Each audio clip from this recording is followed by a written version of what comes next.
See, one of the things about the BBC, for example, one of the reasons why it can present bullshit after bullshit after bullshit, and I'm sure most people here know that that's what they do.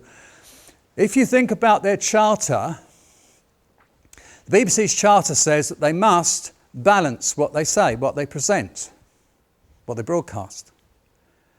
Okay, fine, but if there's only one truth in any given situation, what do you balance one truth with? You haven't got another truth to balance it with. And if it's the truth, it's blatantly obvious, actually. So anything you try and balance it with is likely to be seen pretty immediately as bullshit. So what they generally do is they present lots of bullshit, which is what comes out over the transmitters. And so on. So, okay, let's move on a bit.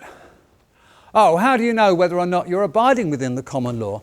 You just ask yourself, would a jury of 12 appraised of all the facts, because don't forget, you know what happened, would they agree with me or not? Do I feel my actions are honourable? When we started out a couple of years ago, we would ask ourselves the question, how do you do this officially? Well, how do we do that officially? And I very quickly said, well, hold on a second, that's the wrong question, isn't it? What we should be asking ourselves is, how do we do it honourably? And I talk about that in my book, Noticing People Honourably. Okay, so again, I'll be coming back to this aspect, but let's now sort of go back to what I was talking about, the planet. What is the hierarchy on this planet of ours? Okay? I think, number one, at the top of the tree is the planet itself, I think, because without it, everything depends on it. So it's a dependency tree, isn't it? Underneath that, I put non-sentient life because sentient life relies on non-sentient life in order to feed itself. Underneath the non-sentient life, either the plants and so on, sentient life. Humans, us, all other animals, birds, fish, insect life and so on. And then, of course, the other real entities such as germs, viruses and bacteria. And that's it, isn't it? Isn't that it? No, it's not actually, is there? Because if we think a bit further, we've got a hierarchy that goes lower than that, because we've got all these fictional things, don't we? Fictions. A top fiction being the government or the crown. It's a fiction. Show me the government. Can I touch it? Can I even see it?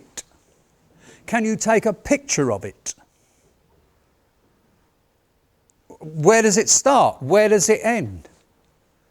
Does it include local government? And where does that start? And where does that end? There's no such thing as the government. It's all in our heads. Oh, I work for the government. You mean you think you work for a government? The government, the crown, requires humans, that's at 4, so humans are above them, and humans at 3A need to recognise it. If no one recognised the crown, it would not exist. If no one recognised the crown, it wouldn't exist. The Queen would be what she now is, just another citizen. The reason why she's just a citizen is because she's signed away everything to the European Union, in theory. Of course, she hasn't in reality, because again, the European Union is just a fiction. If you believe in it, it is. If you don't believe in it, it's not. You have a referendum 24 hours a day, 7 days a week on the EU. If you choose not to recognise it, it's nothing. Absolutely nothing. It's back to faith. Do we have this idea that the crown is something or not? Okay, that's at 4. What about below than that? Oh, we've got things below that. We've got sub-fictional and role-playing entities, people who play the role of a judge or a magistrate or a lawyer, human beings who take on that role. Got corporations. I've already explained that the legal definition of a person can include a corporation. So you've got that. You've got judges, magistrates, lawyers, solicitors, politicians, policymen, policemen, policymen and bailiffs. Here's another interesting fact about the Magna Carta. It talks about foresters. It talks about justiciars, which is not the same as a judge, by the way. It talks about barons and earls and lords, and it talks about the monarch, and it talks about constables, sheriffs and bailiffs. The sheriff being the shire reeve and the bailiff being the sheriff's underling, submen. The idea is the sheriff kept the peace in the shire and the bailiffs took a bailiwick area and kept the peace in the area. That was the job of the bailiff. The sheriff and the bailiffs, their primary job is peacekeepers, believe it or not, which is actually not to knock your door down but to keep the peace. Constables also, their job is to keep the peace. Now, missing from the Magna Carta, therefore missing from the law of the land, therefore missing from the common law, we've got a few people. Judges, magistrates, lawyers, solicitors, politicians and bailiffs. Bailiffs are in there. And policymen are not, but constables are. And there's a big difference, which I'll try and explain to you. But, so that's very interesting, isn't it? The Magna Carta doesn't require, and law does not require judges, magistrates, lawyers, solicitors and politicians. So what have these people done?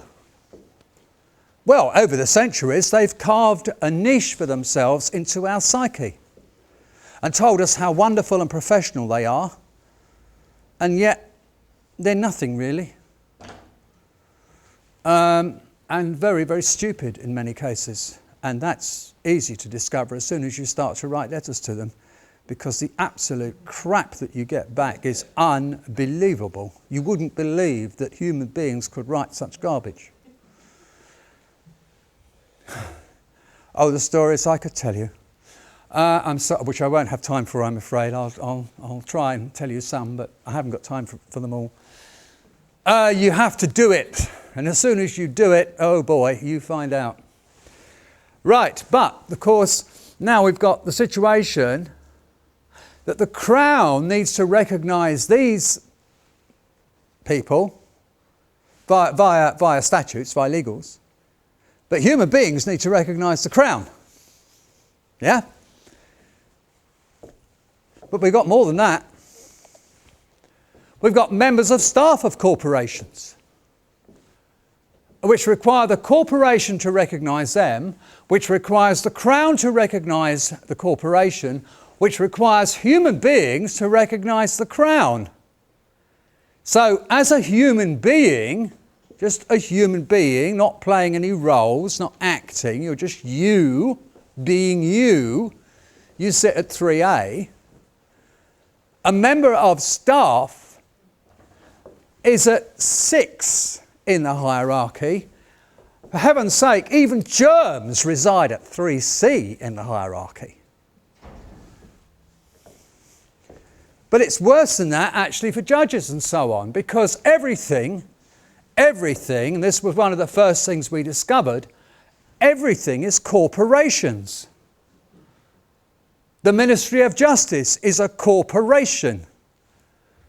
Parliament, members of Parliament, is a corporation. Queen Elizabeth II is a corporation. The United Kingdom plc is a corporation with a board of directors, with shareholders, trading at a profit. It's just recently been announced that Devon and Cornwall police are owned by IBM. Devon and Cornwall police are owned by IBM. Think about it. Devon and Cornwall police have as much authority as a security guard at Tesco's. And the Metropolitan Police are at the same level. They're just a company. But of course, the boys in blue don't realise how low they are and how little authority they've actually got. But we're seriously working on that, trust me. As a human being, you are sovereign. You are sovereign. Your flesh and blood, your spirit is sovereign. Which is why, for example, rape is such a horrendous thing. But, I mean, there's different kinds of rape. We know about, rape of women, rape, violating a woman. There's other kinds of rape. There's an awful lot of mind rape that goes on. And that goes on, that's raping everyone's mind. All the time. When a policeman stops you and says, "What's your name?" he's raping you. Whether you're a male or female, he's raping you. And when you say, "Excuse me, officer, why have you stopped me?" and he goes, "Right, have you?" And they do, and it's happened. And they handcuff you. And they throw you into a police van. And they take you down, male or female. Look at the website. Look what happened to my systems admin, Woodman. Driving down the road, they kettled him 3 ways in his car. Excuse me. He got out. He went over to the policeman on the pavement and said, "Excuse me, officer, can I ask you why you've stopped me?"